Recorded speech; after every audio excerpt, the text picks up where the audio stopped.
Titans. Tigers, baby. Sharkies.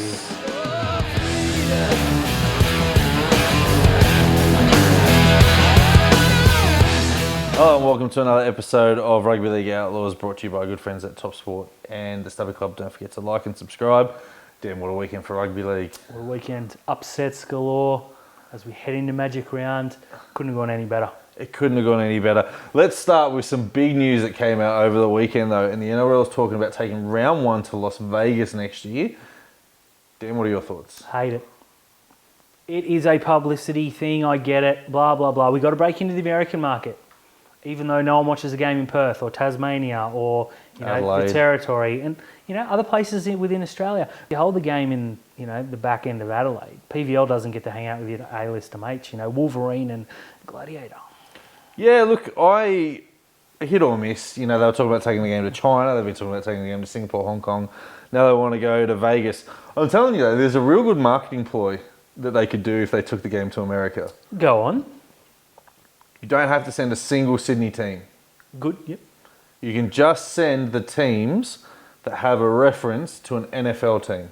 Like who? Brisbane Broncos. Denver. Gold Coast Titans. Tennessee. The Dolphins. Miami. And the Cowboys. Dallas.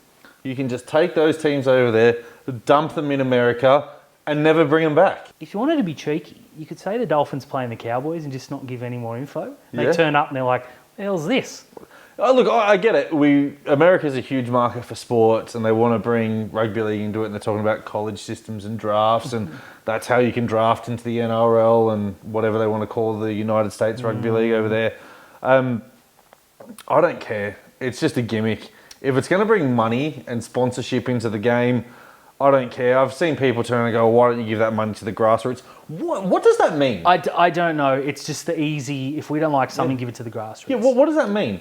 If they were to say this is going to cost $200 million, why can't they just give $100 million to Perth and Adelaide? To do what? Yeah, it's exactly right. They're not going to build stadiums. Dance the hoochie coo. Yeah, they're not going to build stadiums, and $100 million isn't just going to suddenly morph Craig Bellamy. So what does $100 million into grassroots mean?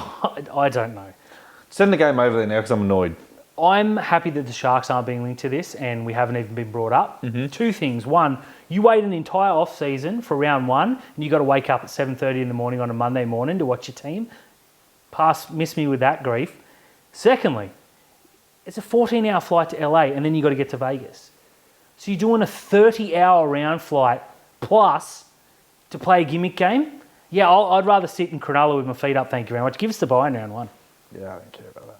Now, Dan, let's talk about Magic Round. Let's talk about. I know you're going up to it. I'm going to miss it. Cannot wait. I know there's 8 games coming up. The eyes are on Suncorp surface.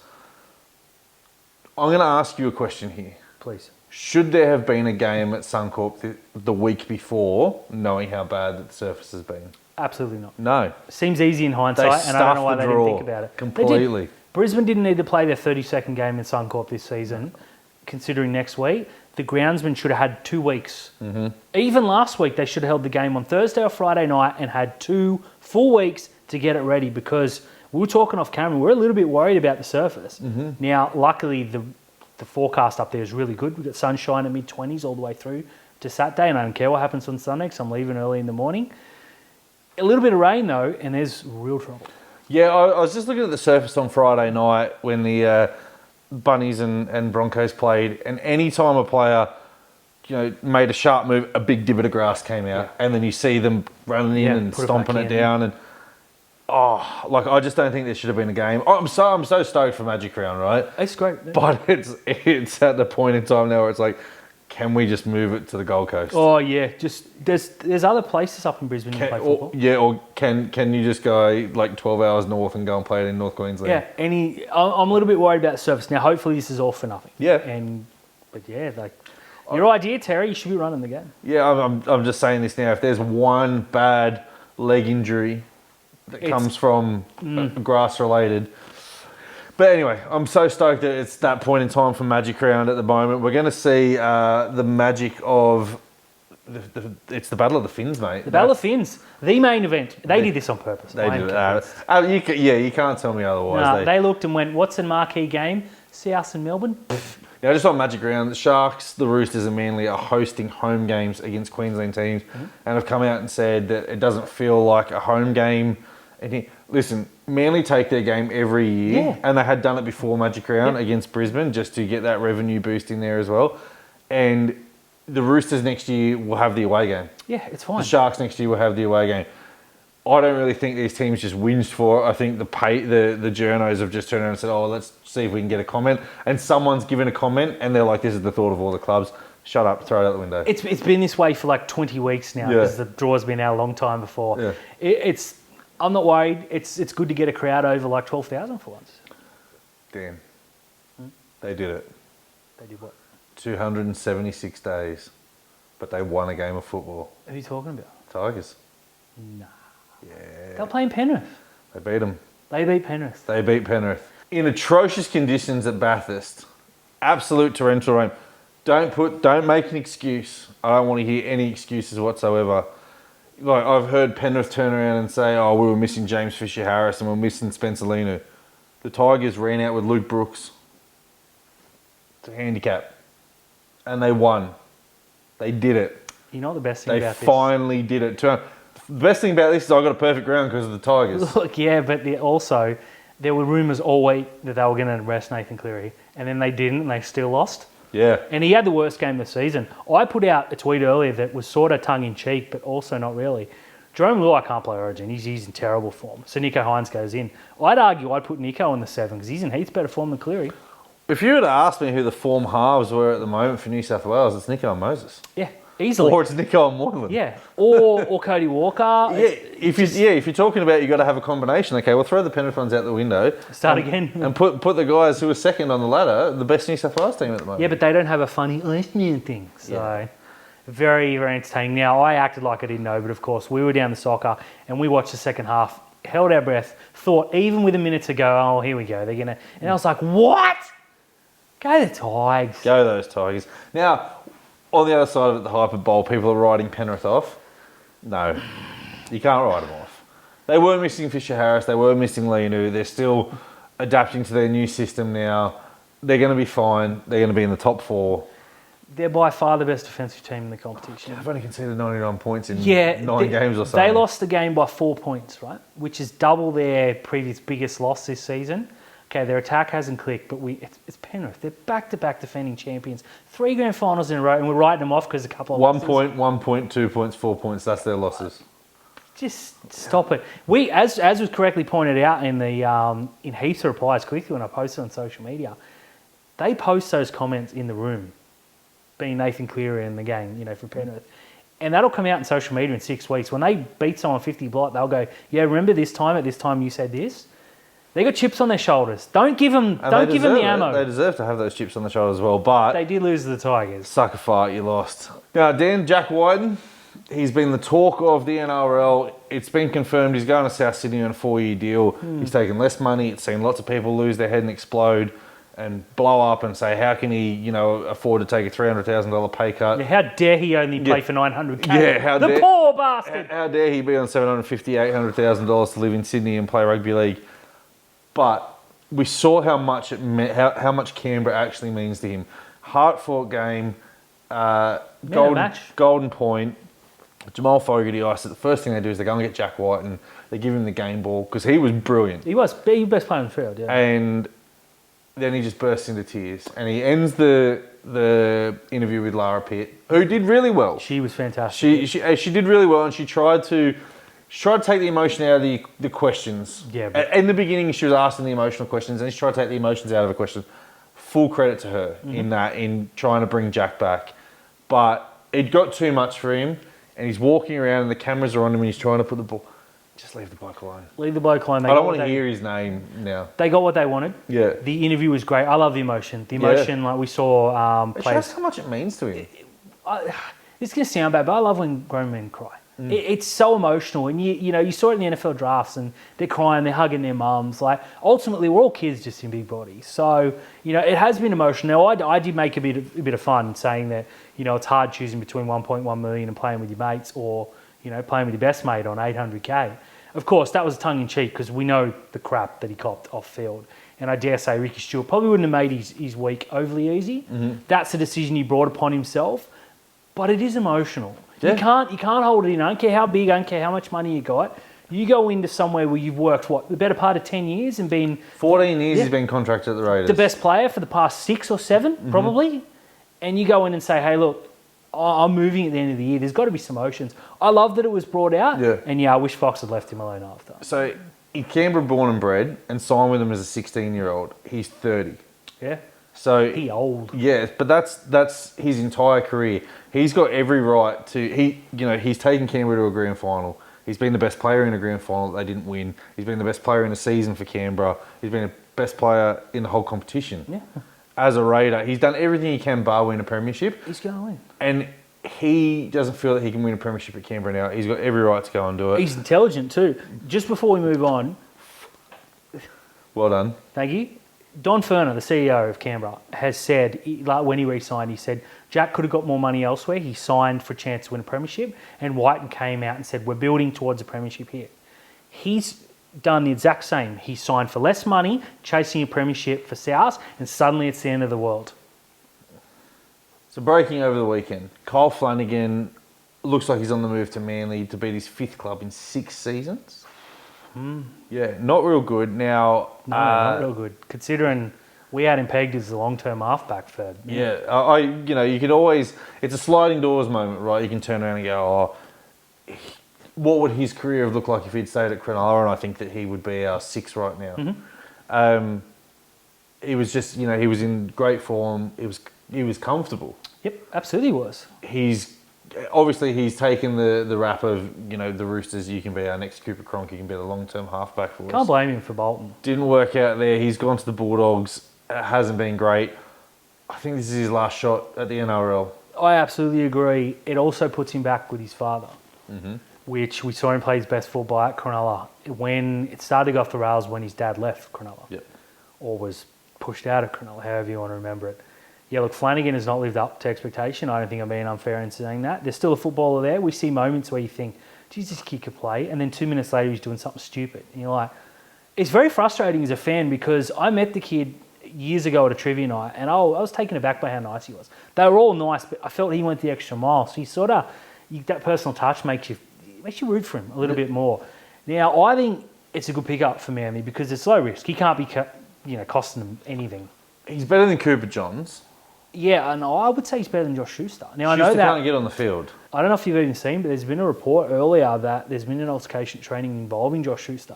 Now, I don't know if it had anything to do with him not playing this week because the rumours are he's not fit. And we've seen he had 1 okay game and 2 below par games. He doesn't look fit. His contract's coming up. Fulton has actually left. The recruitment manager has left and gone to the Tigers from Manly. And there's talk of his crowning achievement was bringing Josh Schuster to the team. He wants to move across to the Tigers, is the rumour. I'd let him go. I'd let him go as well. I don't think he's any good as a 5'8". No, he's a back rower. But I don't think he's a good back rower as well. You take the players at the same age, Wade Graham. Right? Oh, yeah. When Wade Graham came to Cronulla, he was our halfback, he was our 5'8", he was, the crown jewel, and then he just got big. He didn't get fat, he got big, and we moved him into the back row. Josh Schuster doesn't have 1/10 of the talent that Wade Graham has, or had. I'd be banking looking elsewhere. I know they let Foran go to put Schuster in. He doesn't take his training seriously. It looks like he doesn't take his diet seriously. Yeah, that's a fair call. And he can't stay on the field. Now, for mine, Kyle Flanagan, does he fit with Daly Cherry Evans? No. But it gives him another kicking option and it gives him reliability because if there's one, Flanagan can get on the field. Yeah, he can. And flop.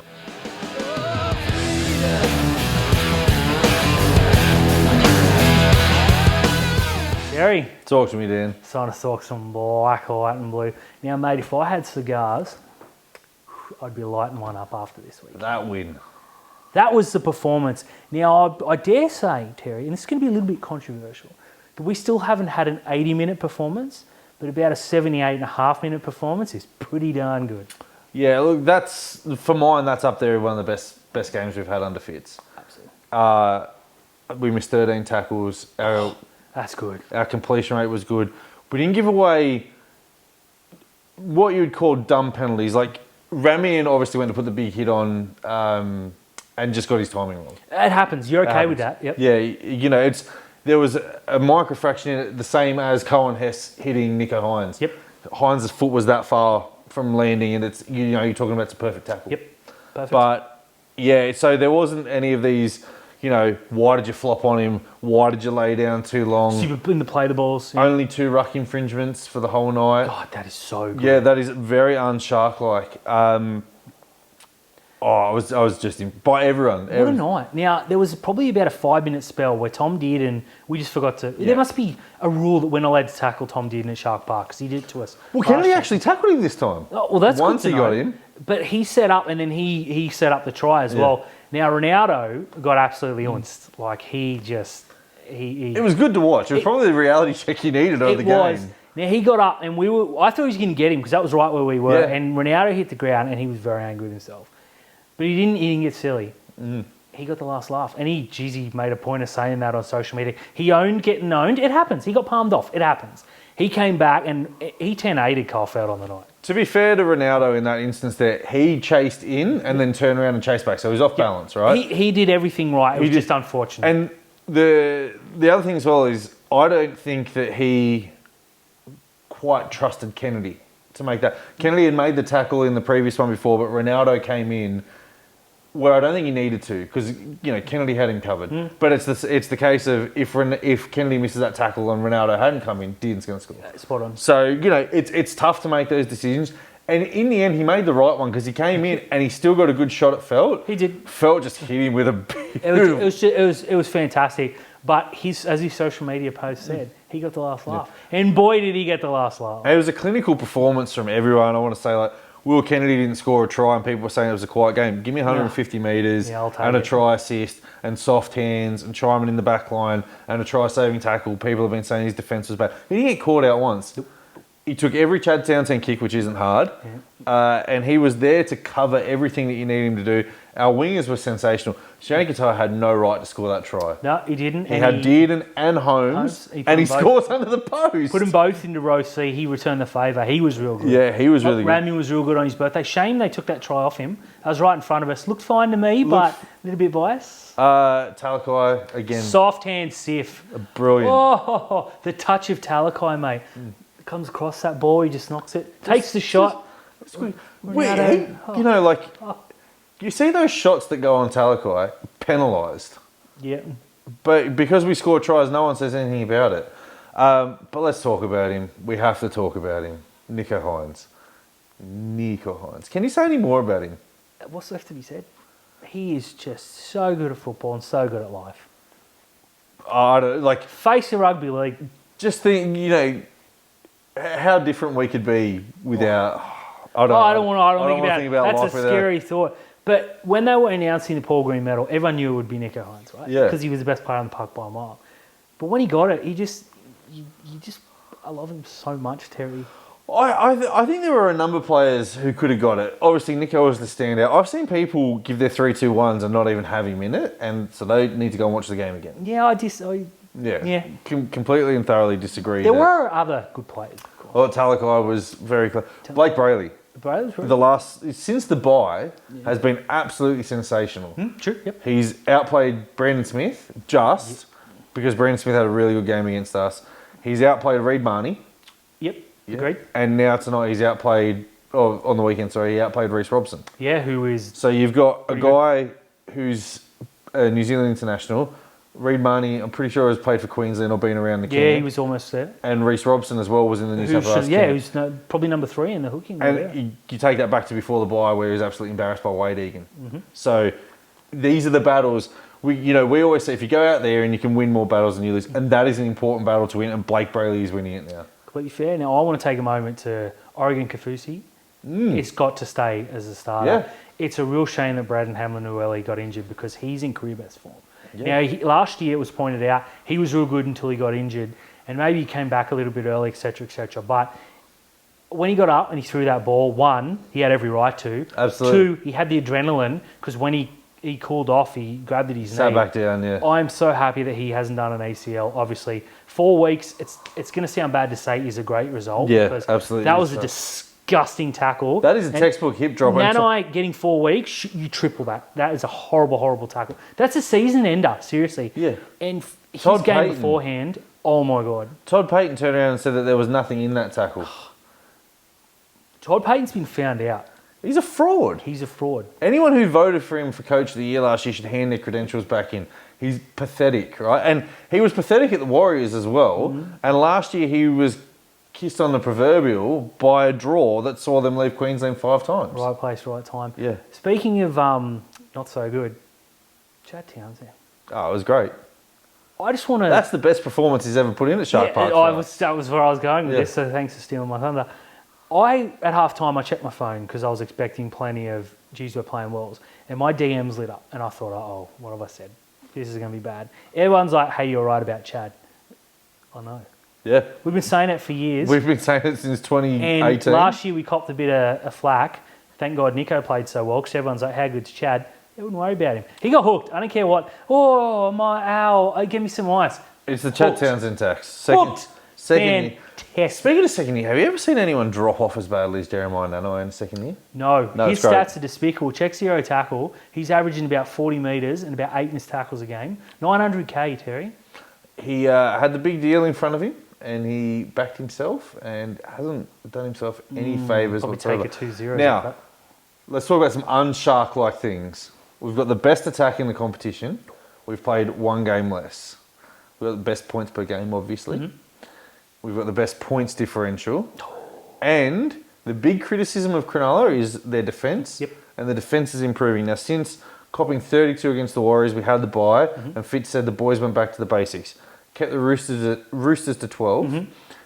Doesn't sound like much because the Roosters haven't been attacking real well. They put 27 on the Dragons and scored 14 points against the Warriors, but they were enough to It's still to the win Roosters, games. yeah. It's still the Roosters. They've still got world-class players all over the park. Mm-hmm.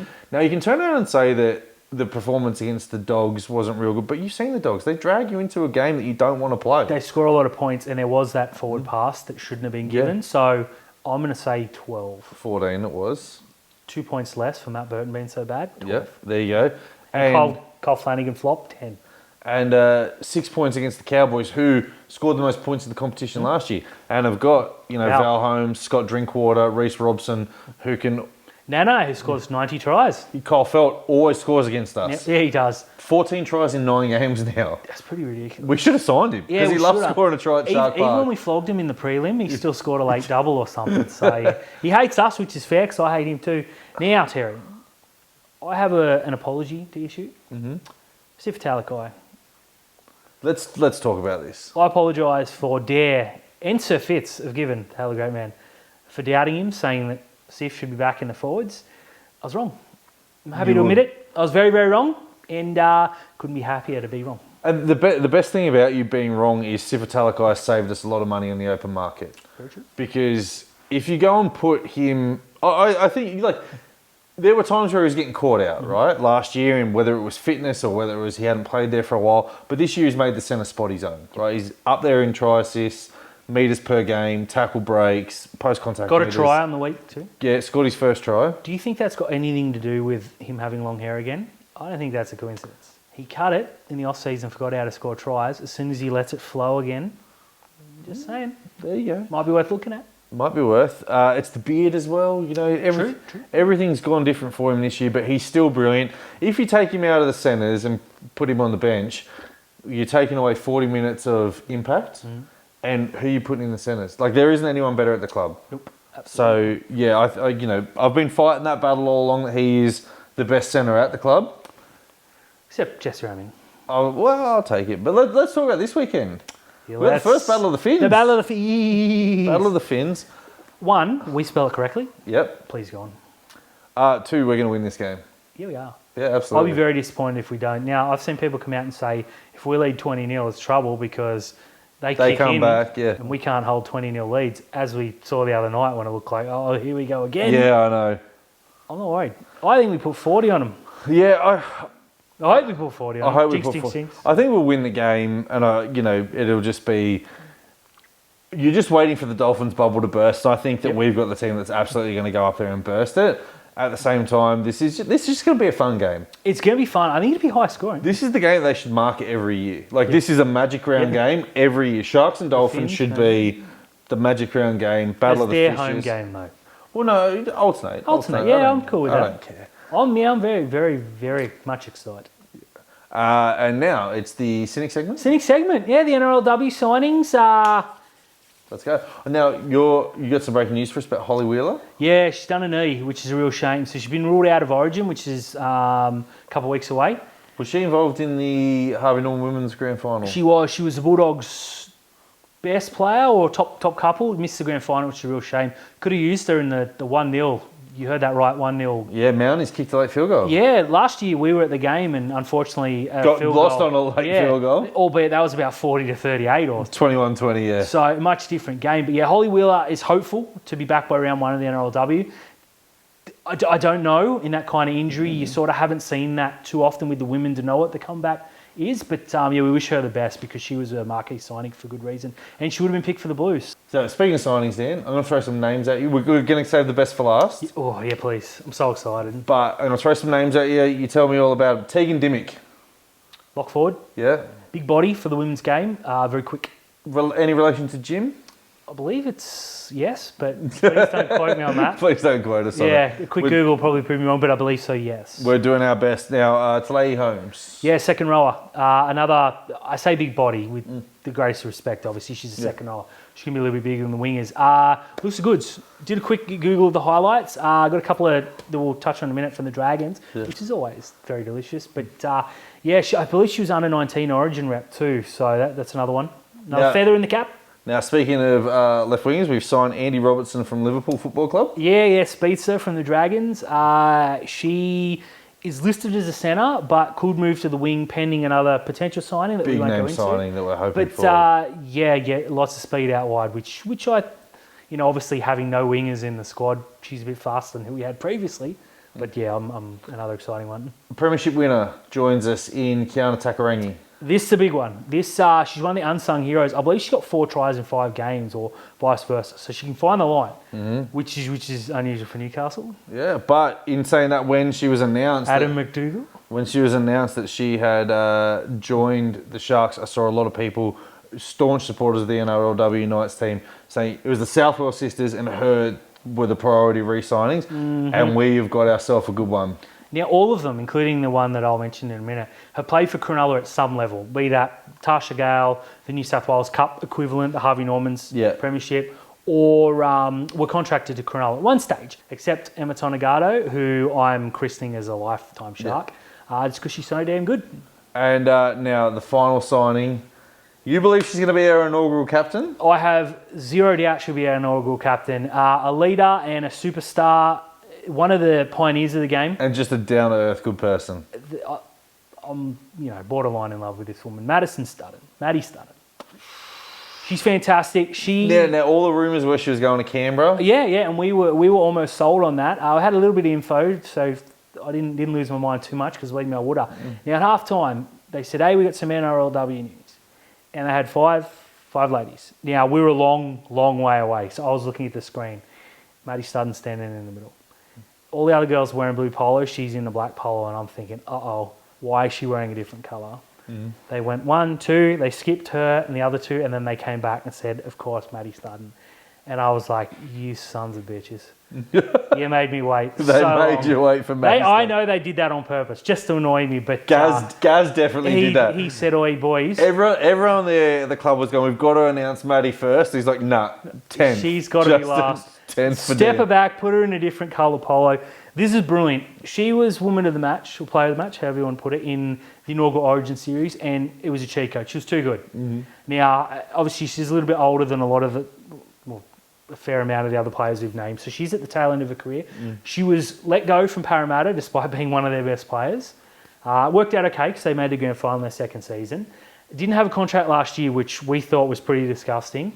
Yeah, because, even in the grand final, you could tell that although being older, she still had the smarts. She's the best ball player in that division by quite a while. Now, of course, you got your Kezi Apps and stuff that are bigger stars. But just quietly, this is a signing that I'm just... Oh, not just quietly. I'm very, very happy about it. And hail Maddie Studden.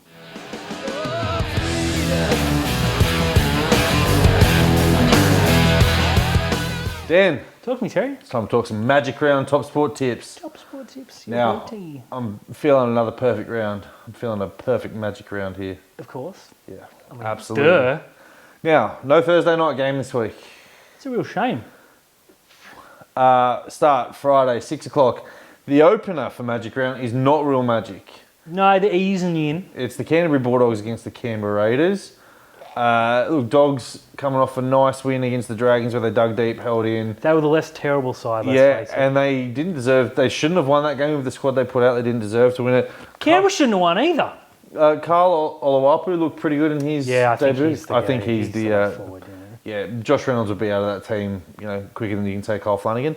Yeah. Canberra, you're right, shouldn't have won that game. Got up 18-0, got They run fluffed down. it. If it was, Huge knock on in the last play. If it wasn't for a bad refereeing call, you're probably saying that the Dolphins are going to go out and win that.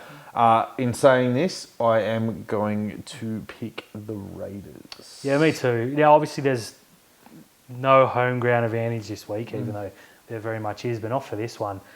Yeah, sure. They got no troops. And they lost Max King during the week too. He's got a sternum injury. He's out for 3. So Canberra have got Tarpany, Papali, and Horsburgh. They're going to roll through the Oh, and playoffs. don't forget Hudson Young as well. There you go. This, one-way traffic. I think I- Canberra win well. Yeah, I think Canberra will win this and win well. Not even going to rush in for this game. Don't care. Get it there half-time if I'm lucky. And the main event on the Friday night, the Manly Seagulls play host to the Brisbane Broncos. Yeah, play host. Now, the big thing for this is Tommy Turbo going to play? Is he not? Will Kyle Flanagan play for Manly? That's the big question. I don't know, and I don't think it matters. I think Brisbane will win this. Look, yeah, Brisbane, they get Payne Haas and Ezra Mann back, which are 2 monster ends. Plus, I think Reece Walsh is he had a quiet game, but he was due one. I think he's been very, very good. He's been terrible the last 2 weeks, just quietly. Yeah, fair call. As it comes to Origin time, which is what I want to see as a New South Wales fan. So Manly left Turbo out this week. I think out of they had to. They had to, yeah. Bloke couldn't walk, couldn't get out of bed. They said he's going to be available for Magic Round. Now, I know they want to put their best players forward. Look at that ground and look at Turbo's injury history. And also give him the week off after as well, just to be safe. Yeah, absolutely. But, I mean, if he does get injured this week, I'm still picking Brisbane. Brisbane by plenty. I think Friday night's going to be like a double away win, which sounds funny because Brisbane are away. To kick off your Super Saturday, it is the New Zealand Warriors at home at Suncorp to the Penny Panthers. The true magic begins here because I'm tipping the Penrith. Yeah, look, the Warriors were no good at home, and that's the kind of Warriors that I expected all year. Running out of troops, injuries are coming in. Sean Johnson is Sean Johnsoning. Yeah, I mean, dreadful conditions over in Auckland as well. Very difficult, but I mean, he was kicking into a gale force wind. The ball was landing, and he still kicked out twice in that first half, or for 7 tackle sets. So I didn't really like what I saw. No, I didn't like what I saw either. Now, Penrith will...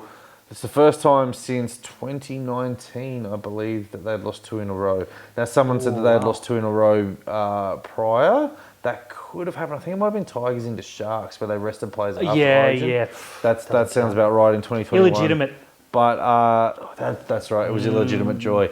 But I can't see them losing a 3rd in a row, and I don't think it would matter who they played this week. They're going to win this game. I agree. I think there'll be a big Warriors contingent, myself included, because I'll be cheering the boys on like they're my own. But Penrith, I wouldn't want to be playing Penrith this week. No, I wouldn't want to be playing Penrith. This could be a cricket score. Now, the fun game, the main event, Sharks vs Dolphins. We've already touched on it a little bit here. This is going to be a fun game. 2 teams that can score a hell of a lot of points. Oh, yeah. How good's that Hammer Kennedy battle at the back? Yeah. I do like the Jesse Bromwich on Oregon Kafusi. Oh, big boys. I'll tell you who I haven't mind in the front row for the Dolphins either is when Kenny Bromwich just had to go in there and play. They lost Mark Nichols for 2 weeks, so he's going to be starting in the front row. That's a bugger. He's playing quite well. Connolly Lemu has been outstanding for them. One of the big finds from them from the Cowboys. Ewan Tom Aiken. Gilbert. Yeah, Ewan Aiken's been brilliant. Look forward to that battle. But I just think Cronulla have got too much. I think the wingers... Out wide. They're where way too Cronulla much. dominates, plus obviously in the halves where have the greatest player to ever grace the field, and they've got a rookie. Nico Hines. But I'm going to tip Dolphins because Jinx. Jinx. I'm going to tip the Dolphins as well. But if Cronulla loses this game, you might see a grown man cry. Yeah, you don't. If you're a Sharks fan, or the Sharks themselves, you've come off the bye and had 3 really good wins. You don't want to be dropping this one. No, this one has to be a win. There can be a lot of Sharks fans up there. There will be. And the highlight of Super Saturday, this is a main event. The Melbourne Storm at home against the South Sydney Rabbitohs. Melbourne gets some players back. The Rabbitohs are in really, really good form. Dan, how do you see this one going? I think it goes down to the wire. I cannot wait. Like, Latrell, he's in such good form. Munster, Harry Grant, Damien Cook in Origin form. Campbell Graham. Yeah, he wants that Origin jersey. This is just a delicious game. Before I tip, who do you think is going to have more support? Because we know Melbourne have a huge fan base up in Brisbane, and South have huge fan bases everywhere. Did you watch the game on Friday night? I think that'll answer your question for you there. Yeah, South outnumbered the Broncos. This is going to be incredible. I'm going to tip South. I'm going to tip South. I think this goes to Golden Point. I don't think this goes to Golden Point. I think South run out to a win and Melbourne track them down. Fair enough. This is a good one. This is going to be a huge one. Now we get a Super Sunday. Super Sunday. Until you have a look at the games that are on Super Sunday. And then you just look at it and go... Satisfactory Sunday? No, A-League Sunday. Below par Sunday. Yeah, I'd go to A-League Sunday. Rolls off the tongue. So we're kicking off your Super Sunday at 2 o'clock with the West Tigers ending their 270 plus day losing streak, coming up against the Dragons, who are just natural born losers. When's the last time the Tigers won 2 games in a row? I don't care. They're going to do it. I was going to say, you asked me this time next week. They did it last year. Oh, they beat the Eels and they beat some other scrubs. Well, that's not that impressive, but for this Tigers team, 2 in a row because the Dragons are deplorable. Yeah, now I've seen people turn around and say, oh yeah, but the Dragons got Ben Hunt. But Ben Hunt hasn't been good this year. No, I put that out earlier. For someone who's supposedly in good form, he's in pretty ordinary form. There was 10 to go, and he threw that dreadful pass that went forward. His head dropped, and there was just nothing. There was no creative. And it's not as if they didn't get another crack. They were on the line. He put in that shocking kick. Yeah, it's just... There's something wrong with the Dragons, and I for one, am a big fan. It starts with the coach, and then it goes with the 17 dreadful players that they put out every week. I'm going to pick the Tigers to win this one. I'm going to pick the Tigers to win 13 plus. I was going to say, this is the first week you picked the Tigers without having to pick the Tigers, right? No, I pick them every week because I think they're going to win. Oh, fair enough. I'm going to agree. Get 4 o'clock, the Sydney Roosters take on the North Queensland Cowboys. Say what you want, the Cowboys are going to get belted again. Yes, they will. Yeah, they will. It'll be glorious. I think the Roosters are ready to hit some form. They played pretty well in disgusting conditions over this past weekend. The Roosters haven't been in good form at all this year, right? We're waiting for it to click. They copped it from Cronulla. The scoreline flattered them a bit. They copped it from Cronulla. They ran out to a big lead against the Dragons and then only just won. Yeah, they got mowed. And then pretty bad conditions over in New Zealand, but did enough to win.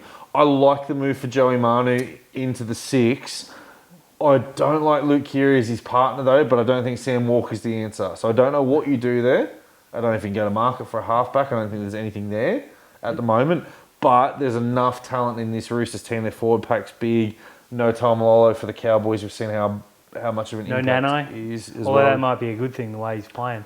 Warrior Hargraves is back too. Now, he was rested in New Zealand against the Warriors. I think they looked at the conditions and said, we're going to leave you out. The difference in their pack, with and without him, is exactly why we need to sign him just quietly, and I think the difference on the day. Yeah, I'm going to pick the Roosters to pick a massive 4 against Boost in this one. Considerably. This is the lock of the week. Lock it in, which means the Cowboys will win. Finally, this game's going to be fun. I take back what I said about Super Sunday being real bad. Your Gold Coast Titans up against the Parramatta Eels. Now, the Eels, if the Sharks hadn't played as well as they did, I would have said the Eels were the team of the week, but it was definitely the Sharks. Yeah.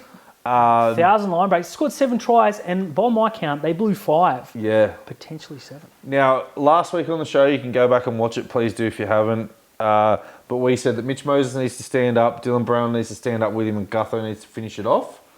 Gutho gets a hat-trick. Mitchell Moses was absolutely brilliant, and Dylan Brown had his best game of the year. Jermaine Hopgood was back in form, and no Regan Campbell-Gillard. They pulled Ryan Madison as well through sickness, I think. Yeah, illness. Yeah. So, I mean, this is going to be a really good game here. There's going to be a lot of support for the Titans. There will be. They had a nice win against Manly. Great win. David Fafita just just woke up and chose violence. It was way I too am going to pick Parramatta. They're going to make a run for the top 8 now. I think the start of the year is really going to hurt them from getting into that top 4 position. I think they're going to finish in about 6th or 7th, Yep. which is, it's going to be good from the way that they've started. I'm going to pick Parramatta to win this game. Not comfortably, but I think the end scoreline at 12 to 14 points will flatter Parramatta, but that's, they'll do it easy without it being too easy. I agree with everything you said, but the Titans by plenty.